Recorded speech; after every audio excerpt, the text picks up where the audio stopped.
You've been waiting for this since February 6th. Football season is here, and there's no better way to get closer to the game you love than with DraftKings 1-week fantasy football. To celebrate, DraftKings is hosting a $100,000 contest this Sunday that is totally free to enter, and if you draft the perfect lineup, you can win $1 billion.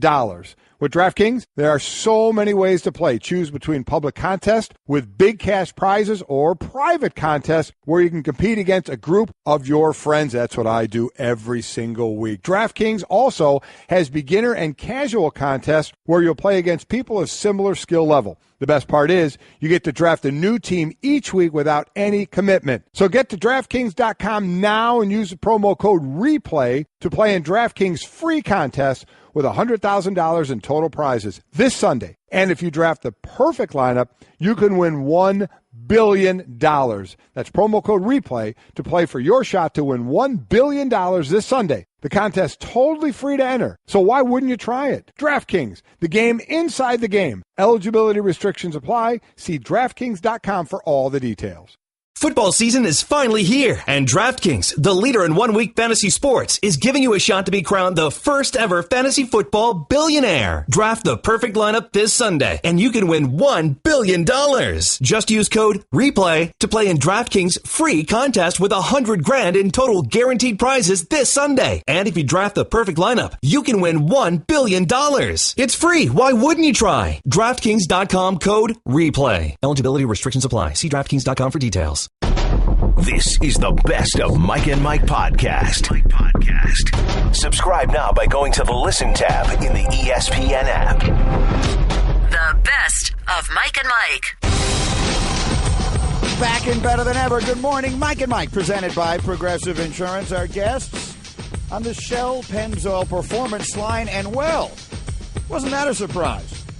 The NFL's opening night party didn't go as planned. Instead, it was crashed in a big way by a stunningly explosive collection from Kansas City. Golic, I picked them to win the AFC, but I did not expect them to win last night. Alex Smith and Kareem Hunt and Tyreek Hill, what a performance by the Chiefs. Yeah, it was fantastic. I mean, listen, they give them all the credit in the world. We know how difficult it is to go to New England and get a victory there, and certainly the Patriots had the lead most of the game there. Even when Kansas City took the lead in the beginning of in the third quarter, New England still got it back, had the lead, and then the fourth quarter, it was really that. If you stayed up and watched the entire game, it was a fourth quarter explosion. They outscored the Chiefs, the Patriots, 21-0 in the fourth quarter, including the second of Alex Smith's 70-plus yard touchdown passes. So, I mean, they got it done, and as Bill Belichick, exactly right, said after the game, they got a lot of work to do. And they do have a lot of work to do, obviously, and they would anyway, whether they got the win or not. But this was not expected. You didn't expect them to lose at home. You didn't expect Tom Brady to complete 44% of his passes. You didn't expect Rob Gronkowski to only have 2 catches in this game. You knew Edelman was out. You lose Amendola. So all of a sudden you look at your third down conversion rate, it's 44% because those are guys you hit on third down, especially Edelman, and where you go forward with this. Now, Kansas City's third down rate wasn't good either.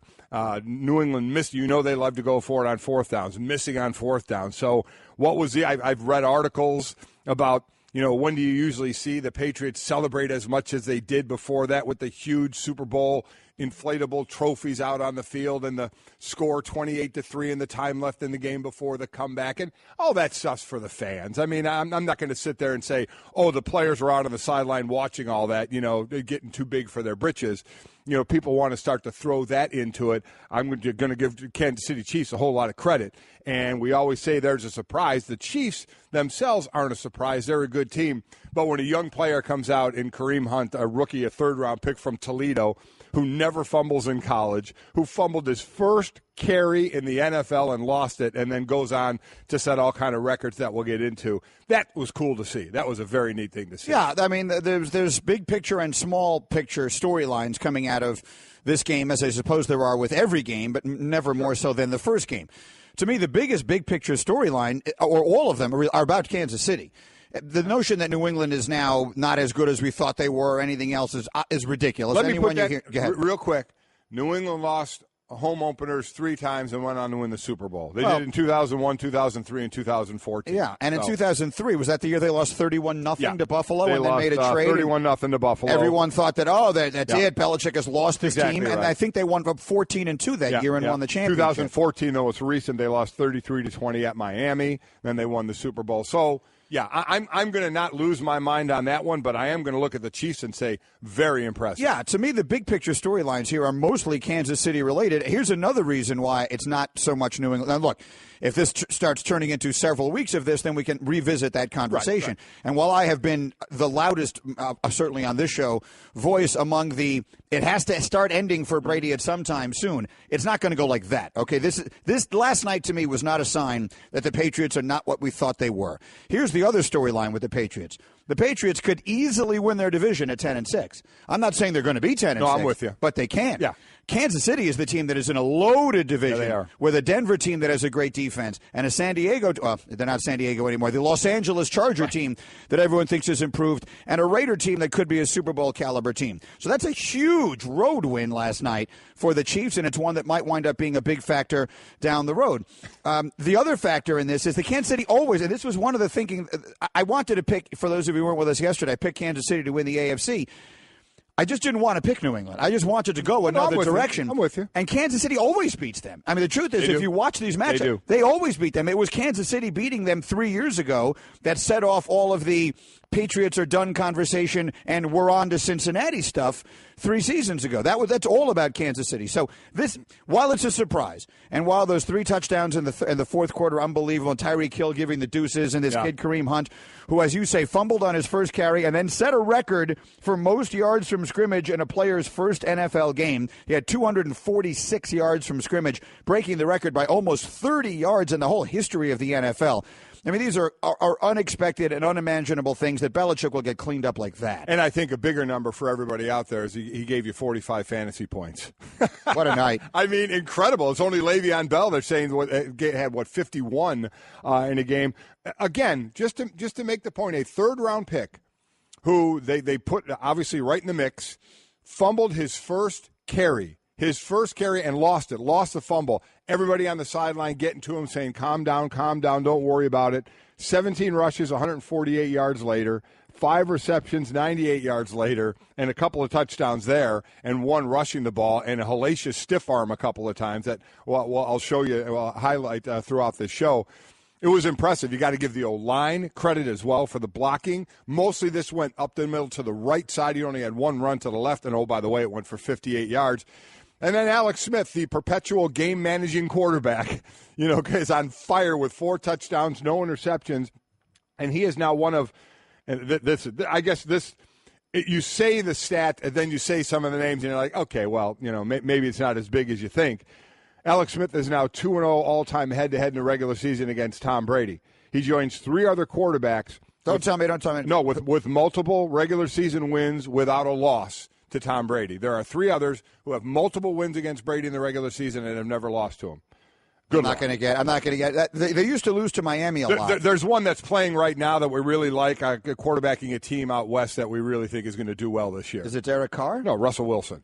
Oh, Russell Wilson. Wilson. Of course, he most significantly lost to him in the Super Bowl, but okay. It's a regular season. It's a regular season. The other 2, Jake Plummer, Brian Greasy. Okay, so I wasn't going to get those. No, you weren't. And so that goes to say, only 3 others, but, a couple of them, not like going down, in history as some of the greatest quarterbacks. But a great performance by Alex Smith, that whole offense, without question. Here's the other thing that came out of this last night. We talk about Kansas City and their defense. When I brought up Kansas City's defense to Herman yesterday, the first thing Herman said is they take the ball away.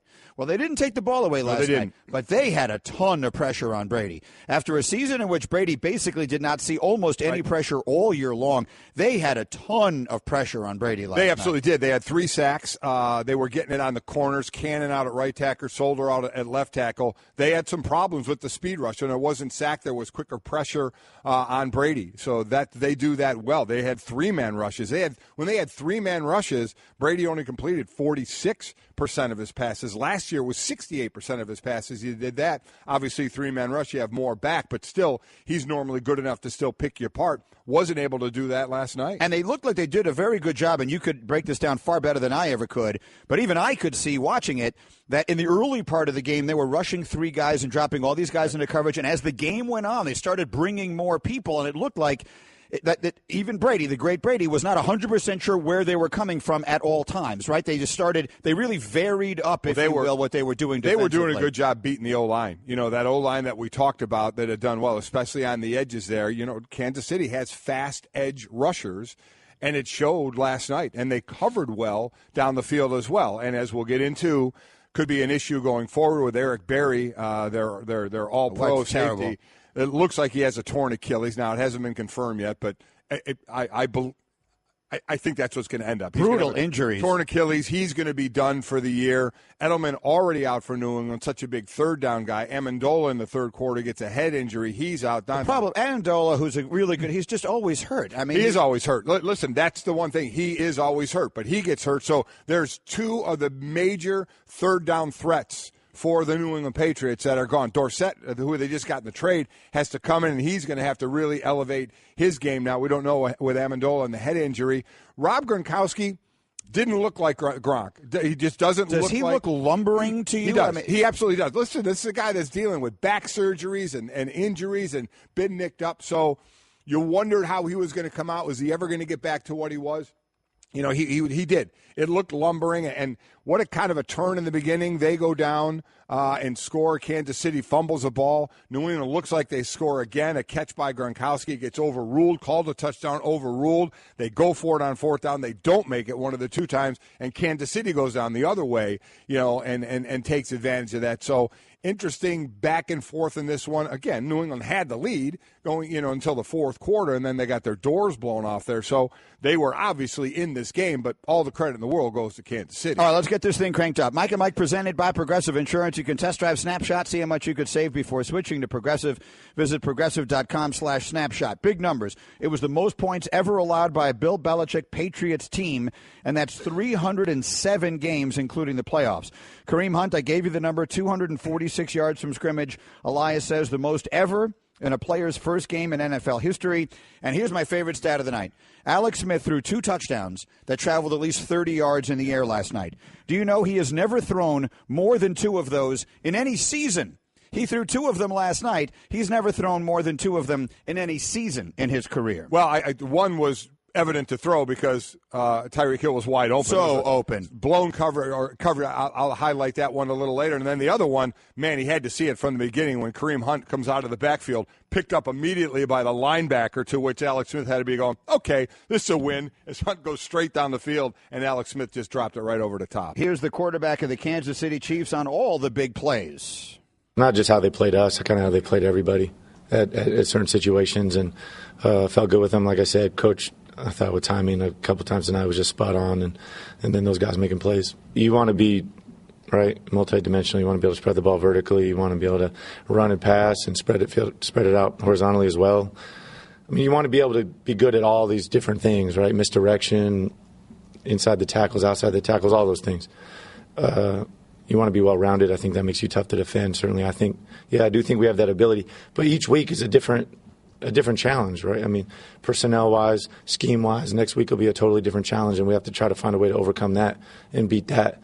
So just because you do it one night doesn't necessarily mean it just carries over. It doesn't, but I'll tell you this. You can't ask for a better start to a season, with the exception of the loss of Barry, which looks like it's going to be season-long, and that's a terrible injury. But just as far as the circumstance, you get a huge road win in the conference, and now you get 10 days. You get like basically a mini bye going into your second game. So you can't ask for a better start to a season than Kansas City got last night. And while it's only one game, you can sit there and say, okay, now we know of another weapon we have. We know what we have in Tyreek Hill, a fast individual, whether it's returns or the deep ball. You know what you have in Travis Kelce, who had, for him, a pretty pedestrian night of 5 catches, averaging only 8 yards a catch. Yet, you still know what he is. And then welcome to the NFL, Kareem Hunt. I mean, that's what happens here is you get that surprise, whether it's a surprise game, a surprise play, or a surprise player. A third-round pick running back from Toledo.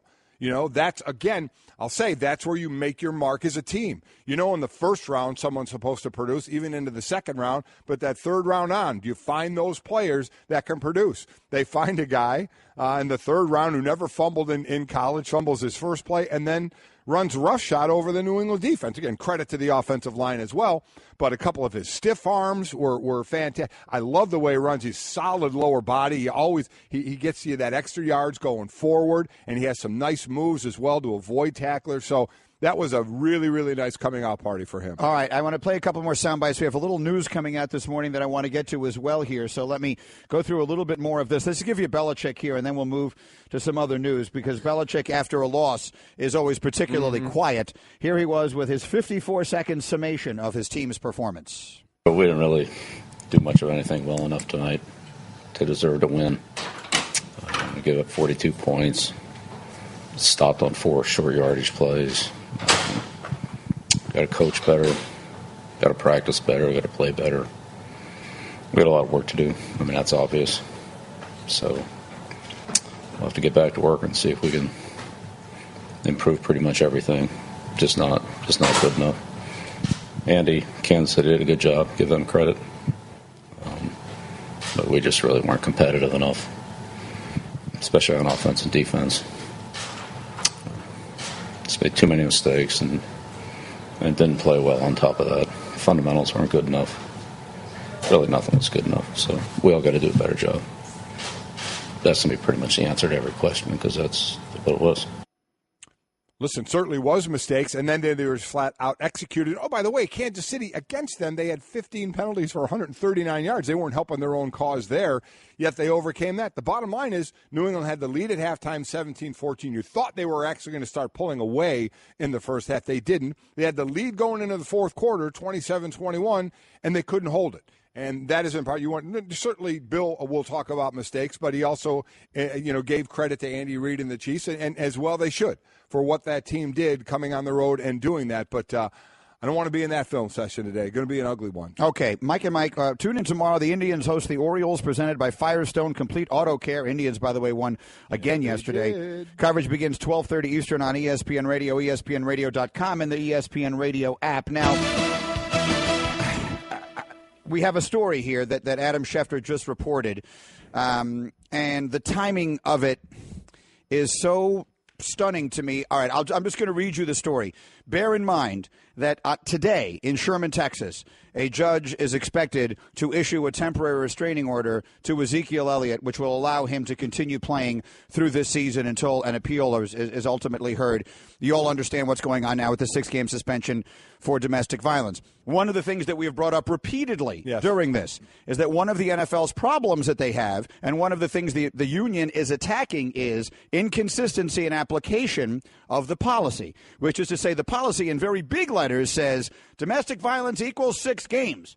And then in very small letters it says, well, it could be more and it could be less depending on the circumstances. Right. But that's kind of the fine print. It's almost like the terms and conditions that nobody ever bothers reading. Nobody ever reads, yeah. And the one that we bring up all the time is Josh Brown. Yeah, and you brought up a few others that, by the way, never reached the 6 games. All right, Quincy Enunwa and Junior Gillette. But Josh Brown was one game. One game in a highly publicized case that got a lot of attention. And now, today, on the day that this TRO is going to, the decision is going to be made, and right at the height of the fight over the Zeke Elliott matter, we get this from Adam Schefter. Former Giants kicker Josh Brown is being suspended another 6 games for domestic violence accusations, per league sources. Brown was suspended 1 game last year, but the league launched another investigation and decided to suspend Brown 6 more games on the same day that Cowboys running back Zeke Elliott is waiting to hear from a Texas judge whether he will be granted a TRO that would allow him to continue to play this season. Brown, whom the Giants released last October, told GMA, and then it goes into all the details of the story. The 1-game suspension for Brown was levied last August. He is currently a free agent.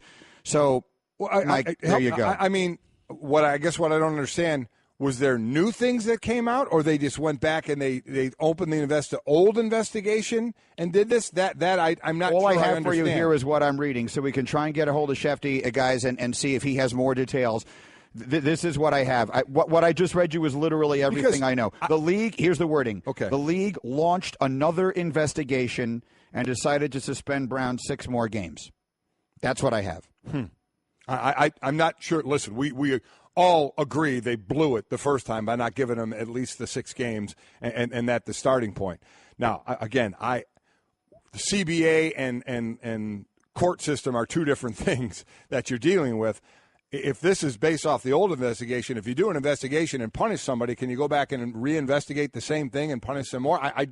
I guess Mike, I don't know. He can do You're anything right. he wants. Yeah, we've covered this. But I want to know if that's it. I want to know if that's what's going on, or if there was new evidence somewhere, or if they just went back and said, you know what, we're going to look at this again because, we're getting crushed by everybody for it. It keeps getting thrown back in our faces, in conjunction with the Zeke Elliott thing. And so should we go back and look at it? That we need to try and find the answers to. Yes. In a courtroom, that would be called double jeopardy. Yes, in the would. NFL, it's called Article 46. C, Brady, Tom. C, balls, deflated, right? Yeah. I mean, that's what we're dealing in here. And because Brown hasn't played since and isn't going to, you could suspend him for 1 million games. They're not going to make any difference. No one's signing a kicker with this on his record. He's not being signed. So this is like an irrelevant, but the cynical among us might suggest it's awfully conveniently timed, considering the other things that are going on. Look, I can't sit here and say it's the wrong thing to do. It's the right thing to do. Taking domestic violence seriously is the right thing to do. But, boy, does this feel like the timing is awfully convenient. The NFL, in trying to get things right, seems to struggle at times in trying to get things right. That this should have been done the first time out with the 6 games, and it wasn't. So now you're going back and doing it again.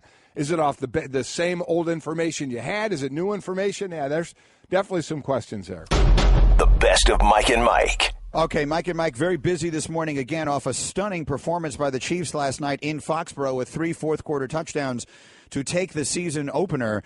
The news this morning from our Adam Schefter that the league is suspending former Giants kicker 6 more games for domestic violence, and the timing of it certainly raised our eyebrows. So let's get as much information as we can from the man who has the story and always does. Here's Schefty with us on the Shell Pennzoil Performance Line. Good morning, Schefty. Good morning, Mike and Mike. How are you? We're great. Go ahead. We'll just give you the floor. Tell us the story as if we're hearing it for the first time. Well, essentially, the NFL is suspending Josh Brown, who had suspended last year for 1 game, 6 more games for domestic violence. Now, it's the same situation. The league will say that it launched another investigation and found more material that required a 6-game suspension. At the same time, it certainly raises the question. I have not seen, rarely seen, seldom seen, if ever seen, a player suspended twice for essentially the same situation at a time where Ezekiel Elliott is facing a 6-game suspension. And look, I think the league is very aware of the perception surrounding it and domestic violence. And I think a lot of people raise the question when the league suspended Ezekiel Elliott, how many times did you hear someone say, well, how could Josh Brown get 1 game when Ezekiel Elliott got 6 games? And now the league believes it has enough evidence to say that Josh Brown is worthy of a 6-game suspension. Now, I go back to what Josh Brown told Good Morning America last February, and he told Good Morning America that he never hit his ex-wife, Molly Brown, and I'm using his quotes where he said, I had put my hands on her. I took a chair, I held her down. Holding down was the worst moment in our marriage, but I never hit her, I never slapped her, I never choked her, I never did those types of things. The league made its own determination. It has suspended Josh Brown 6 games, and that altogether will be 7 games. Josh Brown is unemployed. He is out of the league right now. Obviously, teams are waiting to see how this case was adjudicated. I think that they knew it would be coming. And so in the same week where Ezekiel Elliott fights his case, where we're going to hear from a judge in Texas today on whether or not he's granted a temporary restraining order, and as Will Cain pointed out yesterday, the expectation is that he will. Josh Brown, former Giants kicker, suspended 6 games. So what I'm trying to understand, Schefty, is the league did their investigation, suspended Josh Brown 1 game. So then are we saying there was new information, or did they just reopen the case for, I'm not sure of the reason, or is it because they heard things after that, whether it was Josh Brown's interview or the diaries or whatever that came out? What made the NFL go back to this? I think the NFL is going to try to justify this by saying the journals surfaced, additional evidence in the league's mind surfaced, and the league has the right to do what it wants in terms of disciplining players. Again, comes at a very sensitive time where the league has been under intense scrutiny for the way it handles domestic violence situations. So the league will say that the new evidence of those journals surfaced where there was an admission that he was in an abusive marriage at that point in time. But again, we go back to what Josh Brown said when he told Good Morning America last year in regards to whether I hit her, and I quote, "No, I did not. I did not touch her on the wrist." All right, that's Adam Schefter. It is pretty much what we thought it was. And Schefter, it's great work, as always. We'll check in with you later. If not, have a great weekend. That's Adam Schefter with us. He referenced our conversation with Will Kane. We'll play that for you in a second. Listen, here's the thing. You cannot, in one sentence, say, we want the National Football League to be a leader in this extraordinarily significant societal issue, and they should not do the right thing when it comes to this, even if they did the wrong thing to begin with. However, it is just impossible to overlook the timing of this. If they had done this a week ago or 6 months from now or something like that, you could stand on your chair and applaud and say, you know what, they went back, they found more, they're doing the right thing. It's never the wrong time to do the right thing, and that continues to apply. But it is just almost impossible not to at least suspect that the timing of the two are so connected. Well, considering they supposedly reopened this last October. Right. So that's a number of months ago, and then the decision just so happens to come down right now. So I'm with you on that. They seem at times to want to be tough on this, but have been having a tough time being consistent on this. And so I don't know if this is part of announcing now that they want to make the six games, and that's how it needs to be for good going forward. I don't know, but I'm with you. It's a head scratcher of you want them to, if you're going to have a policy and you're going to punish people and you can do it under your own power for domestic violence, you want people to lay the hammer. That's what you want about that. I mean, just lay the hammer down. So they're going to do it. You can debate whether you want them to do it or not, but they're going to do it. Then you just have to decide, okay, now, how is the process of them doing it? I'm sorry I talked too much. We can't hear Will Kane. We'll play the sound off the top of the hour. That's no problem at all. No, you're making the right points. We'll play the Will Kane off the top of the hour. There's no rush on that. He said it yesterday. Everything you said is exactly right. I don't disagree with a word that you just said. You want them to take the lead on this. They've sort of set themselves up in a position where they act like they want to take the lead on it. Yes. And I really genuinely believe that their intention in that is noble.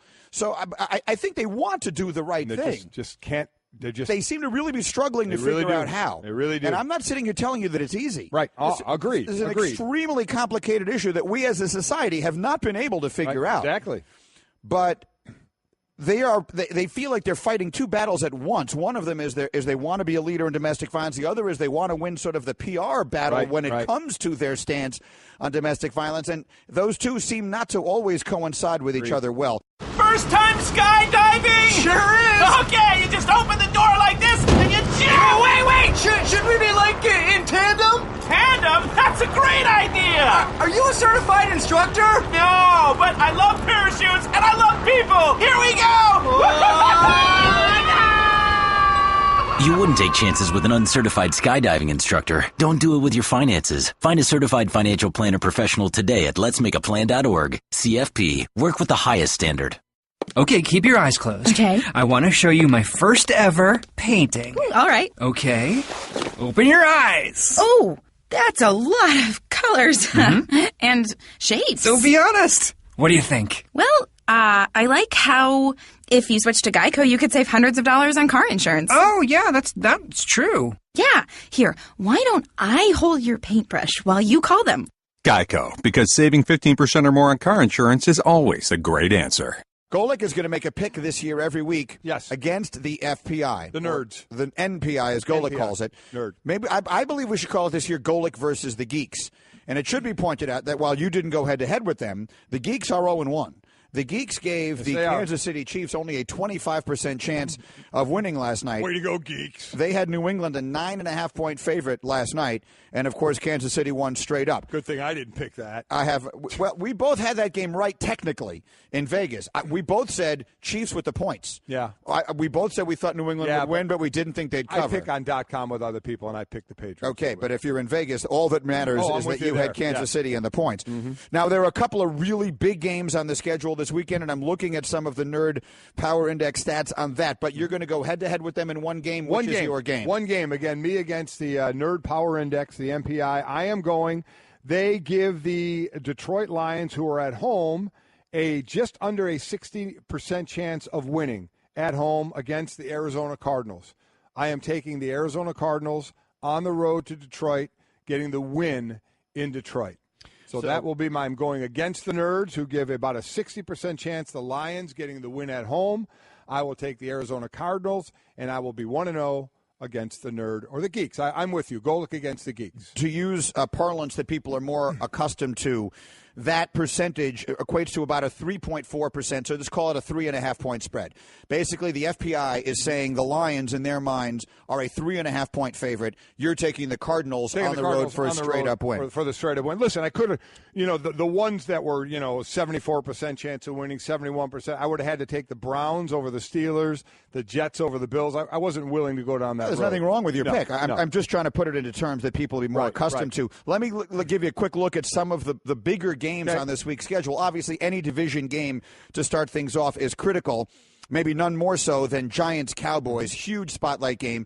We'll find out today. Oh, actually, I take it back. Zeke is playing regardless. Playing week 1. Sorry, Zeke is playing regardless. Odell, without question. Zeke's playing, so no issue there. According to the NPI, the Geeks make Dallas basically a 6-point favorite. I would make him the favorite right now, playing at home and having Zeke on the field. Giants swept the season series a year ago. Yes, they did. We'll see that Giant D against that great Cowboys offensive line. Great matchup. I just love that matchup, which, of course, as we've said, the Giants won both regular season matchups last year.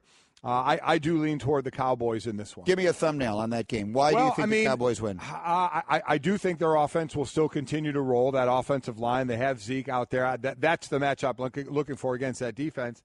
And then you have the Dallas defense. I know they've certainly been spotty, but how is Odell Beckham? I need to – is he going to play? How is he feeling he's going to play? I thought Brian Billick gave who was on with us yesterday, a great thought process on – how coaches will say if the medical staff says he can play, then I play him, and that's it. Well, he said, and I thought it was great, he'd ask the doctor, how much can he get better between week 1 and week 2? Can he improve 30 to 40% between week 1 and week 2? Then I'm not playing him. I'm going to sit him.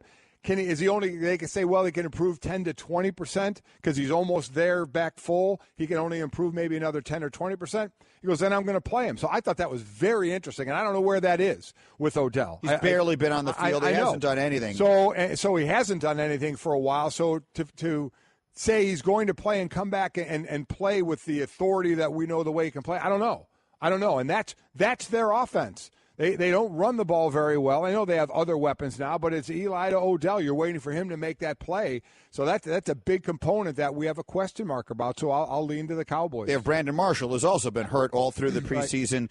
Basically, this is a spot where the Giants went in there and won last year. Sure and Zeke had a bad game. Remember, he fumbled a bunch. His first game, right? It was his first game. They always play the opening game of the season. Right. It's the traditional opener between the Cowboys and the Giants. Why don't we pause on that thought, because there are several really big games. Yeah. We have Seattle going to Green Bay this week. We have Oakland going to Tennessee this week. These are games that could potentially have enormous ramifications late in the season based upon seeding and home field advantage and more, and that's what makes last night's win so huge. The world will come out of last night wondering about the Patriots. Mm-hmm. The world should come out of last night saying the Kansas City Chiefs are for real, and they pocketed a huge win. The best of Mike and Mike. Back and better than ever on a Football Friday. Mike and Mike presented by Progressive Insurance. Our guests on the Shell Pennzoil Performance Line. Jam-packed today with a thrilling, somewhat stunning And very interesting, opening game last night. Off the field news this morning, as we've been discussing. Damien Woody in this hour, Stephen A. Smith in this hour, and a whole lot more. But you know what we haven't done in a long time? What's that? A really long time? Mm-hmm. We haven't done this. Right now on Mike and Mike. Let's go. It's time for the 5-point stance. Let's get down in a 5-point stance here on Mike and Mike as we look ahead to the NFL's opening weekend with fascinating games all around the way. And it begins with the Buccaneers and Dolphins, Mike, that had been scheduled to play Sunday at 1 Eastern in Miami. That game moved to Week 11 during what turned out to be a very fortuitous mutual bye week because of the potential impact of Hurricane Irma, which is much more important than anything regarding football. But as far as the football, what impact do you expect it to have on these two teams that they will play 16 consecutive weeks? I don't expect it to have an impact. I mean, you're going to have injuries anyway. And again, the new CBA has you starting your offseason program later, has you in pads a lot less during the regular season. The coach can control things as well. So bye week started in 1990. Since then, there have been 8 teams who played in 16 straight NFL weeks, but none since 2001. They're going to be fine. They're going to – is it the greatest thing in the world? No, but, I mean, come on. I mean, we had to find a solution to this, or the league did. To me, this was the best solution going, and I don't think it will have an ill effect on either team. No one is arguing that it wasn't the right decision. Right. I mean, no one, in my opinion, I don't think it will in their right minds, is arguing that. The question is, if every other team is getting a bye week and they don't, doesn't it have to have some impact on them? You want to say some impact? I'll say some impact, but not enough to me where I'm going to say, you know what? Our season got derailed because of this. No, I picked the Buccaneers to win the division, so obviously I love them. Falcons begin their Super Bowl revenge tour Sunday in Chicago, and we all know that no reigning runner-up team has won the Super Bowl the following year since the 72 Dolphins.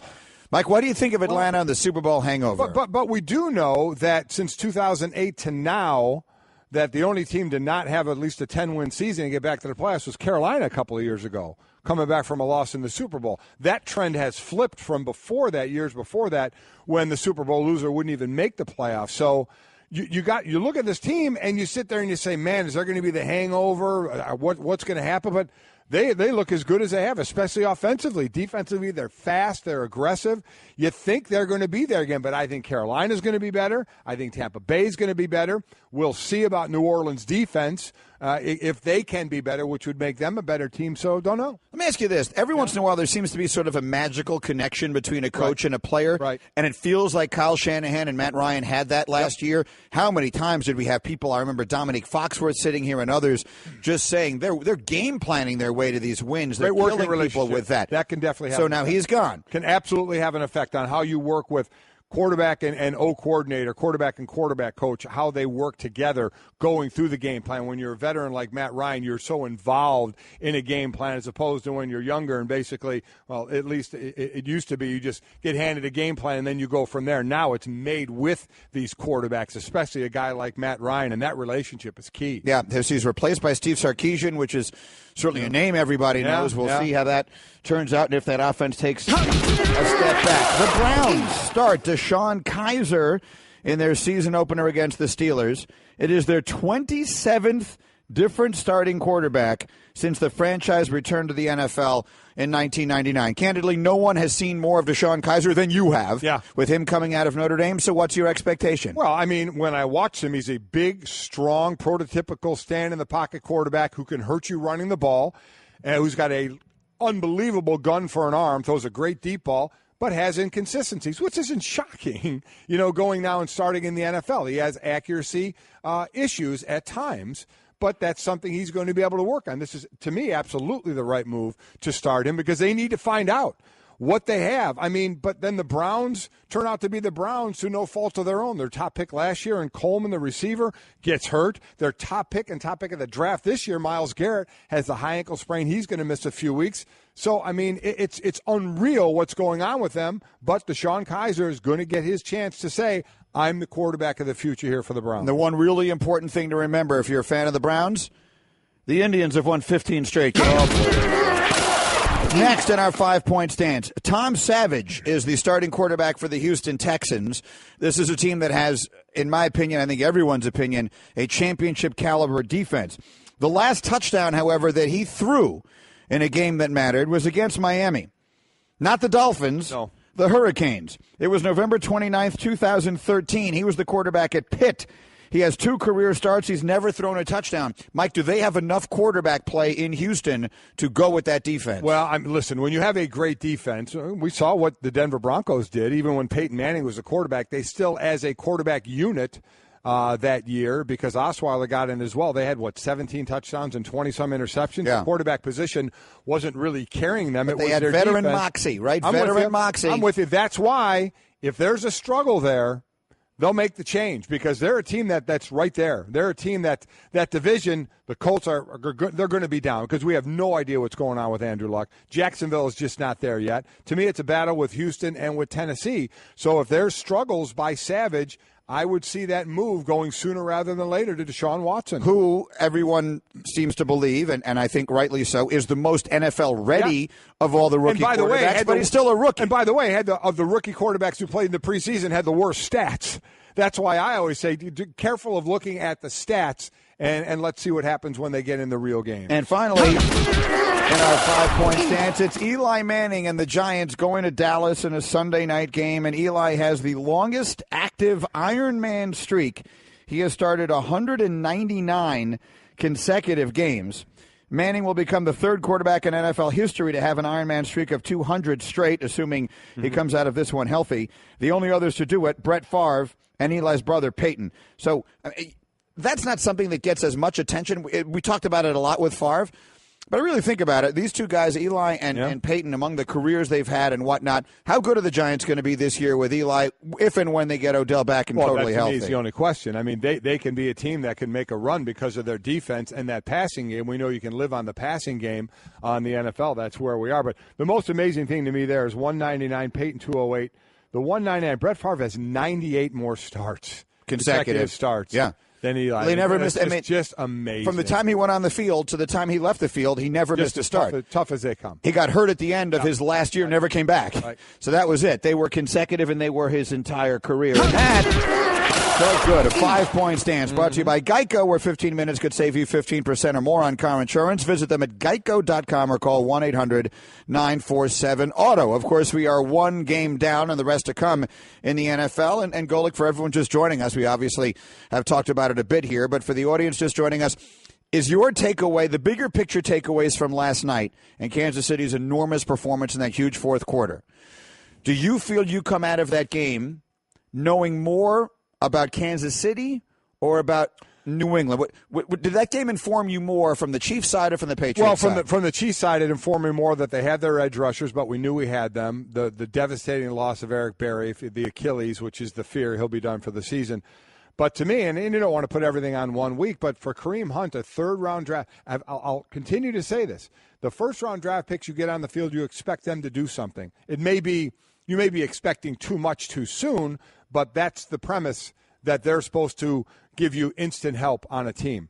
It's a 3rd-rounder. This is where you create championship teams, by getting guys from the 3rd round, the 4th round, on through the 7th round that are huge factors. Now, this was 1 game, and we'll see where it goes, but they have no problem. He had 22 total touches, 17 carries, 5 of 5 on thrown to and caught last night. So that, to me, was the biggest get out of that, is how does he go? For the Patriots, I do have concerns. I don't know how long Amendola is going to be back. One of the things they lived on, and it was, as I say, as a defensive player, that just drives me nuts and is so demoralizing, is a 3rd and 5 and you get 5.5. A 3rd and 7 and you get 8. And you got to stay on the field. And it was usually Edelman that caught that ball. And now Edelman's out for the season, so Amendola is going to catch that ball. But the more Amendola plays, the more he gets hurt. Well, he got hurt last night. Who's that guy? Cooks is your deep guy. Hogan is a big-looking, is a taller type receiver. Is it going to be Dorsett? Does he become that guy? Who becomes that guy? They'll find somebody, and Brady will work with that person, obviously, but they had that person. That was kind of a staple, and now they have to find somebody else. I do have concerns about Gronk, and you have to see how that defense, whether you're in the right place at the right time or not, you got blocked and you got out-executed. So I do have some concerns there. Some of the numbers out of last night, 42-27. It's the most points ever allowed by a Bill Belichick Patriots team in 307 games, including playoffs.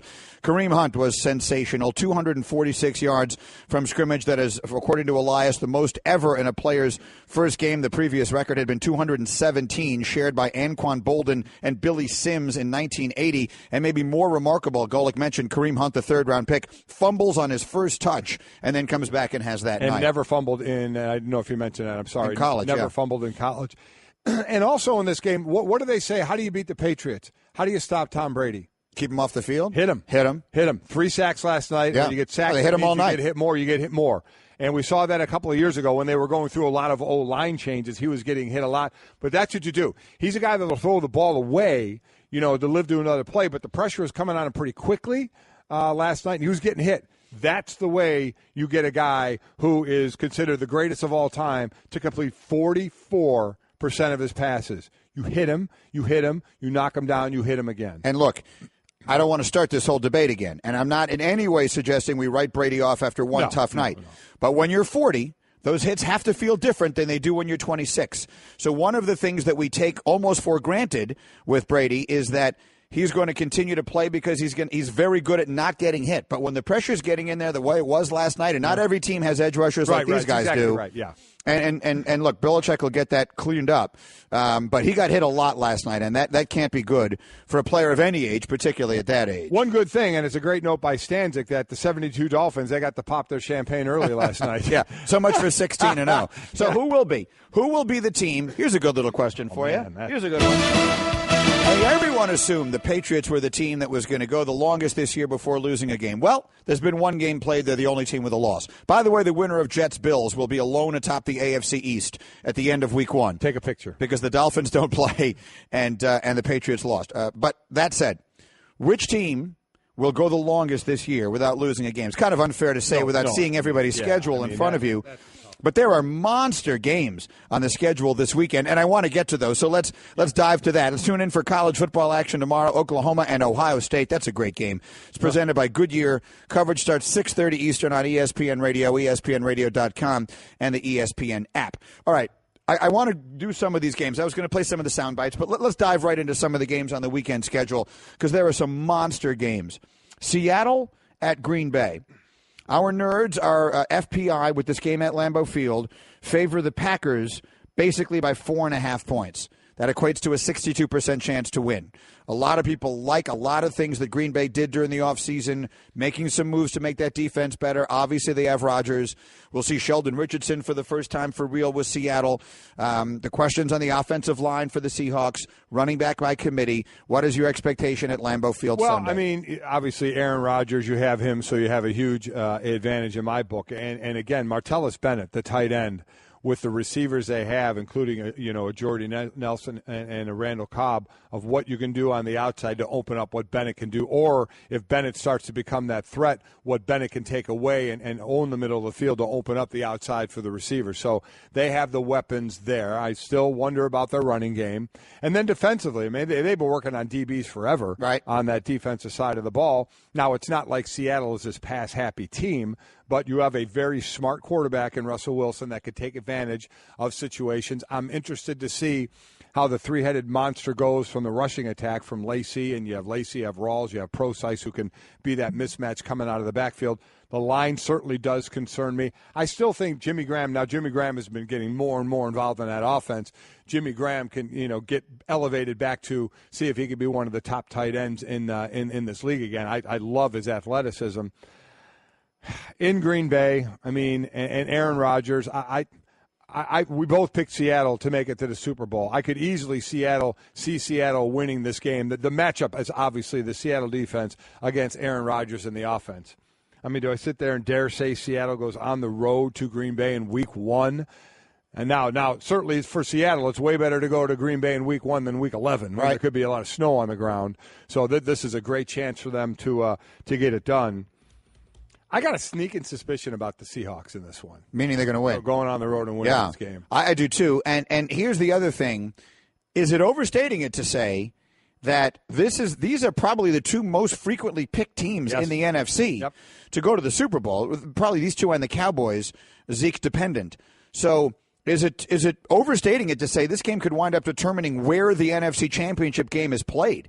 You know, when we get to January 20 whatevereth, will they be playing in Seattle in front of the 12th man, or will they be playing in Lambeau Field? I mean, this is a game that could have enormous impact going down the season, and I like Seattle. And last year, Green Bay had them in December at home and drilled them 38-10. Right. And then, of course, they played the NFC Championship game a few years ago, and Green Bay had them dead to rights and lost that game. Another monster game on the schedule this weekend, in my opinion, is Oakland at Tennessee.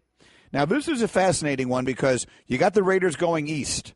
They're playing at that horrible 1 o'clock start. We've all seen the stats on West Coast teams going east and playing that 1 o'clock game. They go to Tennessee. These are two young teams with young quarterbacks that a lot is expected from. Mariota back from the injury. Sexy pick to win that division. Oakland, Derek Carr, he's your MVP pick. Are the Raiders the team that could dethrone New England in the AFC this year?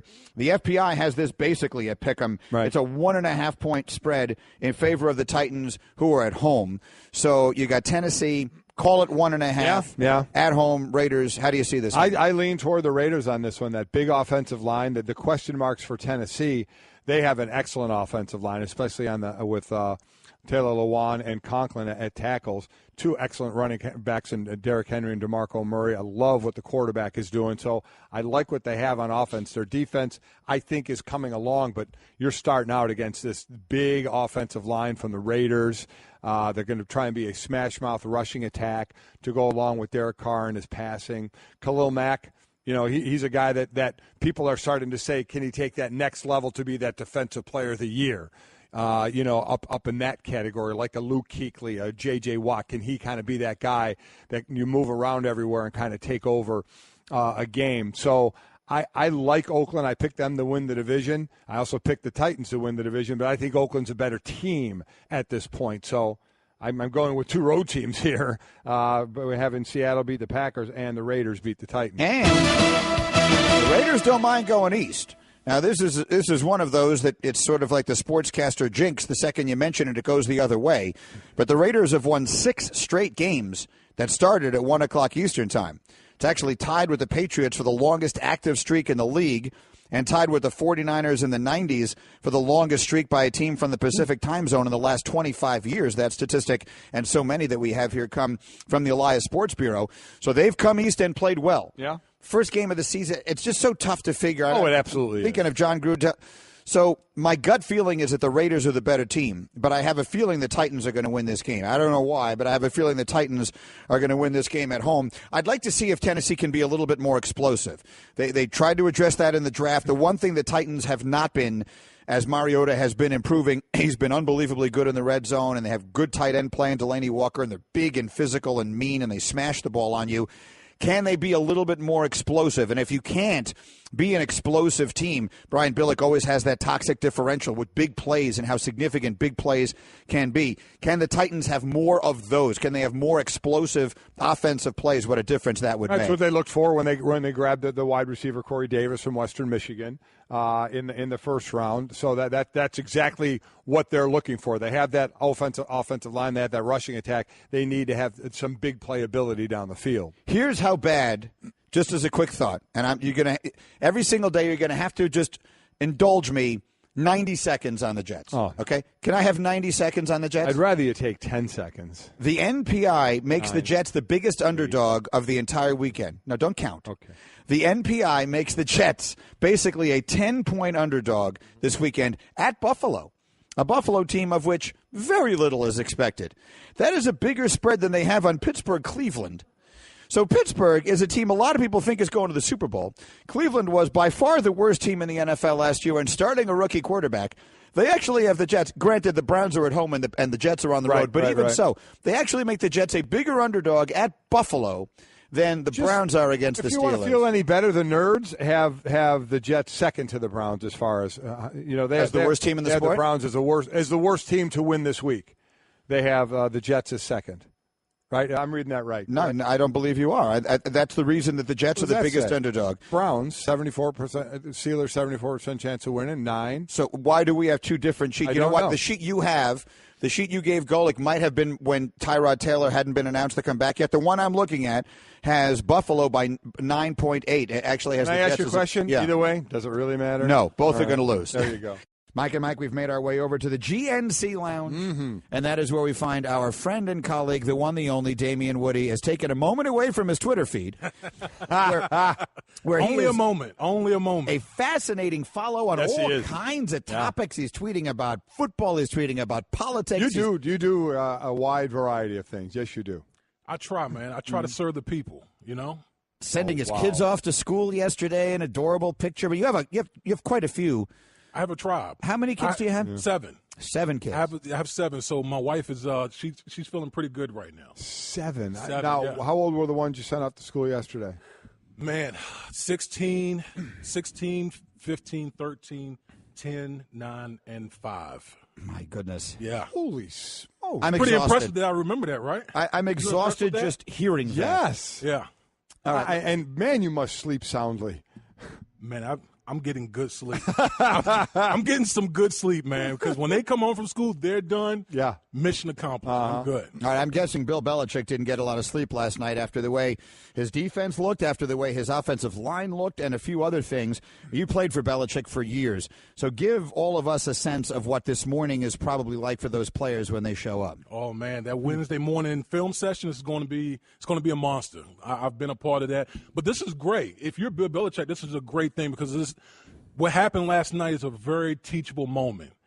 That's what Coach Belichick loves to do. He loves to teach. So there's going to be a plethora of plays and situations that happened in that football game last night where he'll be able to lay it out. And plus, it's early in the season.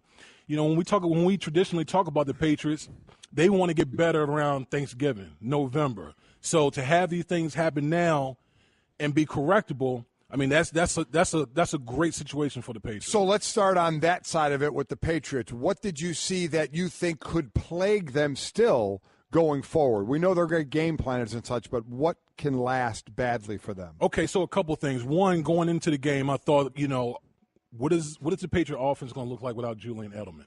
Because Edelman's always been that security blanket for Tom Brady. He's been that chain mover, the guy that's made the clutch catch to really extend drives and ultimately score touchdowns. Clearly, that was a situation that bears watching. Gronk didn't look like Gronk. I thought he didn't look as nimble. He looked like he was lumbering. He didn't look like he was the same athletic guy that we've been accustomed to seeing over the years. Now, that might be, a guy that's coming off back surgery, and this is the beginning of the season where guys aren't going to be, optimal. But I thought that, just watching the game, that really popped off at the screen. And then I think for me, the biggest thing was the Patriots' front 7 on defense. I mean, they have some issues up front on their front 7. First of all, there's no one in the front 7 that you, game plan-wise, you look at and like, oh, we need to game plan for this guy. The closest guy you probably think about it is Dante Hightower when he got injured in that game. Right. But the problem for them going forward is, one, linebackers didn't look very fast on defense. You saw Chiefs getting the edge time and time again in the running game. And two, goes back to the point I was just saying, they weren't able to set that edge. And for all the people out there, what I mean by set that edge, when you watch the game last night, the Chiefs kept getting outside. In a Bill Belichick defense, you rarely see that happen where a team time and time again gets the outside on that Patriots defense. So they're going to have to do that. That's going to be a major fix for the Patriots to not allow teams to be able to do that because, Mike, this playing the game. Once you show it on film 1 week, teams are going to keep doing it over and over again until you show that you can stop it. So how do you stop that? Let's go a little football 101 here. Mm-hmm. Setting the edge strikes me as just having the furthest to the outside person, right? If that guy's wearing blue, you've set the edge. Right. Why wasn't it happening last night? I think what happened physically, whether it was schematically what the Chiefs were doing or just Chiefs guys winning one-on-one matchups, just being able to collect the guys on the outside, being able to move them in, and allow the Chiefs runners to be able to get outside and just rush all over the field. So for New England, the defensive ends, because they were pretty much running a lot of 4-3 personnel on defense. Those guys on the outside have to be able to shut down the offensive lineman for the Chiefs or tight ends or whoever's on the outside edge. You got to be able to shut them down and funnel everything back into the inside where all your help is. Again, too many times last night you saw the Chiefs running outside time and time again. That's not winning football. From a defensive side, a couple of ways to set the edge. As Woody said, you can have that end just play his hands and skate to the outside. Now you're on the line of scrimmage. Well, a good old lineman is going to get engaged and get a hold of you, so you can't just skate outside. He's going to stop you from doing that and stop you from moving outside. Now the corner is short, and you get a puller coming around there like you saw Kelsey come around and do a nice cut down the field, and the play gets outside. The other thing you can do defensively, get upfield and stop the play. Get upfield a little bit and stop it from going outside. Make the runner either have to bounce outside or cut it all the way back, and then you need to play discipline on the backside. The problem with that, if you get upfield too quick, you can create a hole right inside that guy going up the field. Mike and Mike, Damien Woody's here in the GNC Lounge. Mix it up with the GNC Buy Two, Get One Free Mix and Match sale. The best thermogenics, vitamins, fish oil, and more from Performix are all buy two, get one free. The sale ends September 27th only at GNC. To me, watching the game, the thing that I thought was the most telling was how many times Tom Brady got hit. He's 40 years old, and I don't care how comfortable your sleepwear is, and I don't care how the last time you ate, anything besides an avocado was. But when these guys are hitting you at the age of 40, that has to make a difference. Why? I get it. The Chiefs have great edge rushers. But is that something that you think is a longer-term concern on that O-line, Damien Woody? Well, I don't really worry about the Patriots O-line because they have one of the best offensive line coaches in the history of the National Football League in Dante Scarnecchio. But what you have to do, first of all, you got to give a lot of credit to the Chiefs defensive coordinator, Bob Sutton, for the type of game plan that he drew up. What you saw in the first half, they did a lot of three-man rushes, and one of my main complaints during the first half was they weren't getting home. They just weren't getting home. And Tom Brady was just sitting back there, and it was basically like 7-on-7. Mm-hmm. He was sitting back there surveying the defense and making all the throws. Second half, you start to see adjustments by Bob Sutton on defense, mixing things up, because one of the things you have to do against Tom Brady, you can't keep giving him the same picture every time. If you do that, he's going to kill you. Got to keep mixing it up. So he mixed up three-man rushes. They started bringing some pressure from Justin Houston and D Ford from the outside.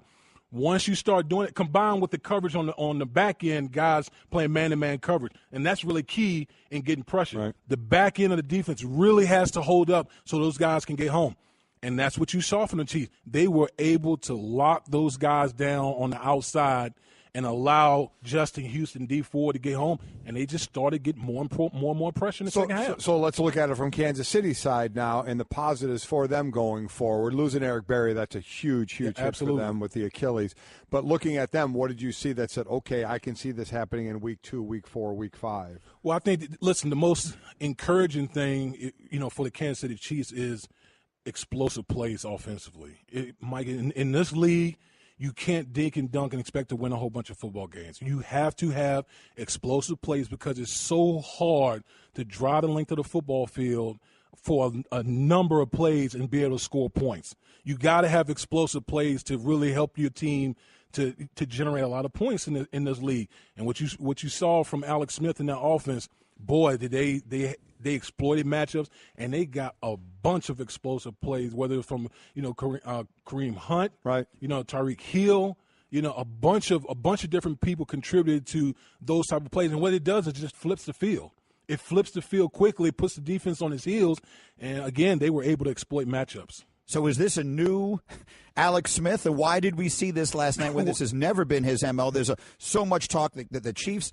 Forget about what they say. I made this reference earlier. Just look at what they did. They traded up to take a quarterback in the draft this year. So Patrick Mahomes is going to be Andy Reid's quarterback at some point. So does Alex Smith just finally say, heck with it, I'm throwing the ball down the field? Why was he so different last night? Well, one of the tweets I put out this morning, I'm like, it's amazing. Chiefs draft Patrick Mahomes, and then all of a sudden the Alex Smith and the Kansas City Chiefs offense turned into the greatest show on turf, reborn. It's amazing when you have competition behind you, what it can do for your play. And again, we've known that's been the rap on Alex Smith is he takes care of the football, which is great, but he's been really conservative in his play. Now, you got a little competition from a rookie who's been showing out in the preseason. he's really been, last night he really opened things up and exploited matchups. And that's what you have to do. When you have matchups in your favor, you got to exploit it. Just so we don't get too crazy over the top, let's remember that the touchdown to Hill was a blown coverage. Right, exactly. And he was wide open. And as far as matchups, I think teams are going to find out Kareem Hunt and a linebacker.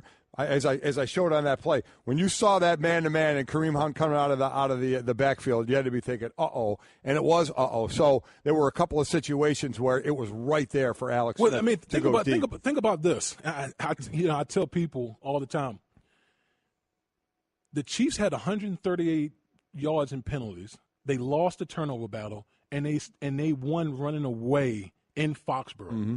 That never happens to New England.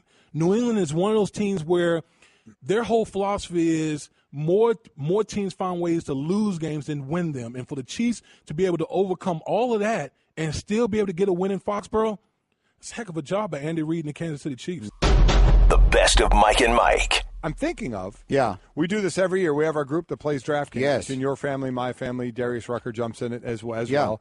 Thinking of making up a little trophy for this year.